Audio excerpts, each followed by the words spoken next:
morning. I'm Avery Cooper on the WTIM Morning Show, your stream on TaylorvilleDailyNews.com's Facebook and WTIM TV YouTube. Brought to you by People's Bank and Trust, where they put people first, and Landmark of Taylorville, where you always do better with Landmark. I'm here in studio with University of Illinois Extension horticulture educator Andrew Holsinger. Welcome back to the program, Andrew. Hey, good to be here. Great to have you here. So June, it is beautiful outside, and I'm sure it's a great time to garden right now. You look like you've been doing a little bit of gardening lately. It's a good time to garden, and there's plants that are just starting to, put their buds on and get to fruiting process. So the harvest will be on the way pretty soon, and it's nice to enjoy fresh vegetables in the garden, and a great time to do it with this beautiful weather. I'm sure right now is a good time to maintain some of the things you've planted and are expecting to see results from in a couple months. Oh, that is true. You can't let the garden go neglected. So weeds, who likes weeds? We don't like weeds. So taking the time to weed the garden, get rid of, your grasses that may creep in or other weeds. If you let it go too long, then it can just become overwhelming. So you want to get those weeds before they get you, and just make sure you stay on top of the practices of taking care of your garden. And another thing is, whenever it comes to picking the vegetables, make sure you're picking them at the appropriate time so you have full maturity for your vegetables, if they are the kind that need a full maturity. Sometimes people let their vegetables go too long, like cucumbers or zucchini.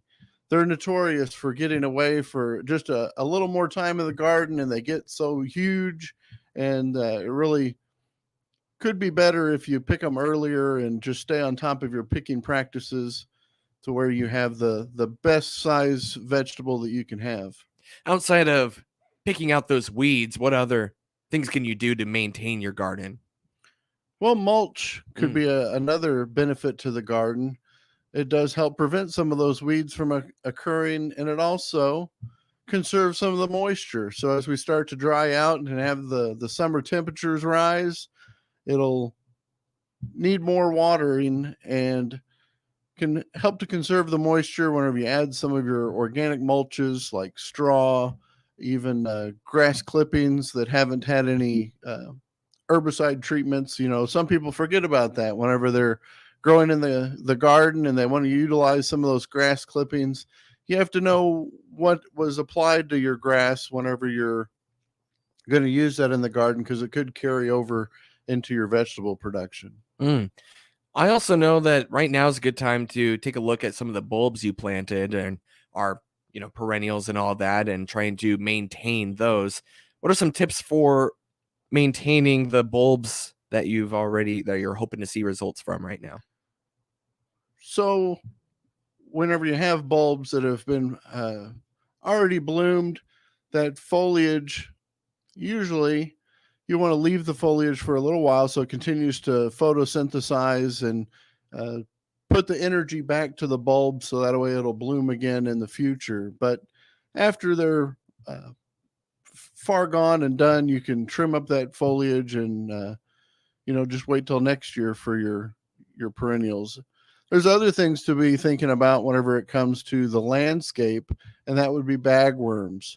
So bagworms, it's a good time to be scouting for your bagworms. They usually, you see them on evergreens, shrubs, and trees, and they can do quite a bit of damage to your evergreen plants. They consume those needles and make a casing around themselves, and then they lay eggs in those casings, like up to 300 eggs, and then that will provide the population for next year. So you want to be sure to put an adequate a spray. So Bacillus thuringiensis is a organic chemical that they have to consume. So you have to wait till they're actively feeding in order for that to work. And usually you need more than one application to get effective control. Tell me a little bit more about, bagworms? Is that bagworms? Okay. What do they look like? How can you identify when you have bagworms? Well, typically the classic way to identify these bagworms is they have bags or the casing material that they put around themselves as they're feeding. And so you'll find that this evergreen clippings that they've taken off of the plant, they'll make a bag around themselves, and they often hang in the wintertime, and they'll be kind of a pale brown, and they just hang out there like Christmas ornaments in the wintertime. So if you forgot to get your spray on or didn't get the spray on at an adequate time, you can also handpick those and remove them and properly dispose of them to where they're not going to be able to reinfest your trees or shrubs. Sounds like the earlier you get to that, though, the better and easier the time you'll have. Yeah, because the insects, for the most part, are more susceptible to insecticides at a younger stage in their life. So as we let them mature, they get to where they're more resilient and harder to control with insecticides. So get out there early. Just be mindful to be scouting for insects or diseases or things that you'll have in the garden. So that way you can take care of it in a timely manner and not lose any of your valuable time and effort you put towards your crop. Man, I've got to say, this is the first time I've heard about bagworms. That's really informative. What other kind of insects or actually, let me back up for a moment. I had a question, or just rather a clarification. The bagworms are something that happens on evergreen type or fern type plants, right? Mostly on evergreen, but they can also be found on deciduous plants. So be mindful that they could show up anywhere. They can even be on like your deck railing or just different places they show up where they make these cocoons and hang out and can overwinter. And so if you find those bags, it's best to remove them or to get that insecticidal control whenever it's the prime time to apply. Now, if someone finds bagworms, is that something that the extension would like to know about, or is it just, get rid of them, move on? They're a pretty common pest. And so there are some more unusual pests that we are looking for information on to see if there would be a sighting. There's a spotted lanternfly. That's an invasive pest that can cause damage, especially to grapes, and would also be a factor for trees. And so they are pretty high in population in certain areas, but they have moved into Ohio and Indiana area. And so you would just think that in their migration, the next place to probably look is here in Illinois. So be mindful not to move firewood if you can. We want to keep this spread of the pest to a minimum. But these spotted lanternflies can really be disguised with their egg laying, and so they can lay eggs on many different surfaces, and it's somewhat hard to detect where the egg masses are. So you got to be especially looking and scouting for these. Just going through a brief description here, I have an image pulled up. They are large looking, almost like butterflies, but they have spots on their wings, tan wings, black spots, but also on the second layer, they have red wings that kind of divulge into a white and black with black spots on the red. And so, Andrew, what would you advise if you come across a spotted lanternfly? Obviously, with the understanding that they're probably not in Illinois yet. If you did find one, be sure to contact either your local University of Illinois Extension office and let us know that you found one.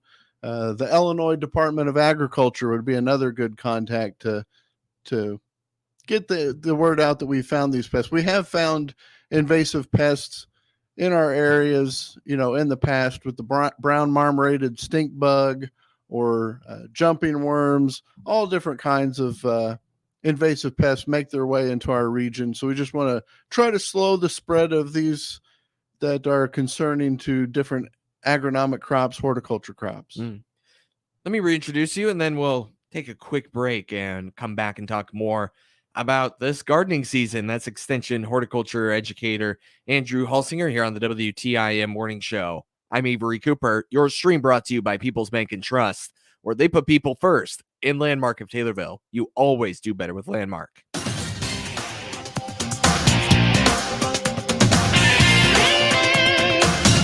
WTIM.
Your information station, WTIM.